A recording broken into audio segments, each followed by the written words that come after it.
દાહોદ દેવગઢ બારિયા તાલુકાના Piplod police station ખાતે સરપંચો સાથે સીધો સંવાદ કાર્યક્રમ યોજવામાં આવ્યો હતો, જે દાહોદ જિલ્લા પોલીસ અધિક્ષક ડોક્ટર રાજદીપસિંહ ઝાલા તથા નાયબ પોલીસ અધિક્ષક લીમખેડા ડિવિઝન એસડી રાઠોડના માર્ગદર્શન હેઠળ સમગ્ર કાર્યક્રમનું આયોજન કરવામાં આવ્યું, જેમાં મુખ્ય મુદ્દા જેવા કે સાયબર અવેરનેસ, ઓનલાઈન છેતરપિંડી, સાવચેત ટ્રાફિક અવેરનેસ, માર્ગ સલામતી, અકસ્માત નિવારણ અને નવા કાયદાની તાલીમ, બીએનએસએસ, બીએસએ તેમજ ગ્રામ કક્ષાએ સીસીટીવી સ્થાપવા માર્ગદર્શન, ગ્રામ્ય સુરક્ષા, મેન્ટર કાર્યક્રમ, યુવા માર્ગદર્શન, તેરા તુજકો અર્પણ કાર્યક્રમ સાથે 3 વાત અમારી 3 વાત તમારી પરસ્પર ચર્ચા તેમજ અન્ય કાર્યક્રમો થકી માર્ગદર્શન પૂરું પાડવામાં આવ્યું, જે બાબતે બનતી ઘટનાઓને અટકાવવામાં આવી, જેમાં તમામ આગેવાનોનો પણ સાથ સહકાર રહ્યો. સરપંચોના પણ મુદ્દાઓ વિશે ચર્ચા કરવામાં આવી.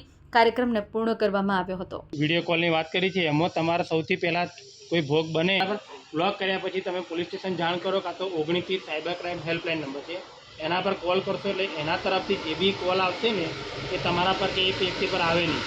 બીજું કે કોઈ ટ્રાન્ઝેક્શન થઈ ગયું હોય, ધારો કે 2-5 હજારનું, અને પછી તમે કોલ કરશો 19 પર, તો તમારા પૈસા ત્યાં ફ્રીઝ રહેશે, એટલે કે પેલા વ્યક્તિથી ઉપડે નહીં. બરાબર. બીજું કે ત્યાં ફ્રીઝ રહેશે તો કદાચ તમને પરત મળવાની શક્યતાઓ એમાં વધી જશે. બરાબર. અને આ બધું જે તમે તો જાણતા જ હોવ છો, તમને તમારા માટે વસ્તુ નોર્મલ છે, સામાન્ય છે, પણ જે જ્યારે ગ્રામ સભાઓ યોજાય ત્યારે તમે જો 4 આગેવાનો કે માણસોને કહો તો એ બીજા 4ને આગળ છે, તો શું છે કે સાયબર ક્રાઇમ જેવી વસ્તુ આપણા વિસ્તારમાંથી ઘટાડી શકાય. કેમ કે અહીંયા સ્ટાર્ટિંગમાં લગભગ ખાસા બનાવ બનેલા છે. પીપલોદમાં વાળોદરનું છે, 2-3 વાળોદરના બી 5-6 બનાવ બનેલા છે, અસાઈડીમાં બનેલા છે, 1-2 ભસવાણામાં બનેલા છે. એટલે હું આવા બનાવો આપણે રોકી શકીએ.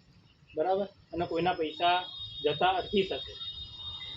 હવે હું તમામ સરપંચશ્રીઓને વિનંતી કરું છું કે તેમને પણ કોઈ આ બાબતે કોઈ સજેશન આપવું હોય, કાં કંઈક એને કંઈ રજૂઆત કરવી હોય તો તમે કહી શકો છો, તેમજ રજૂઆત પણ કરી શકો.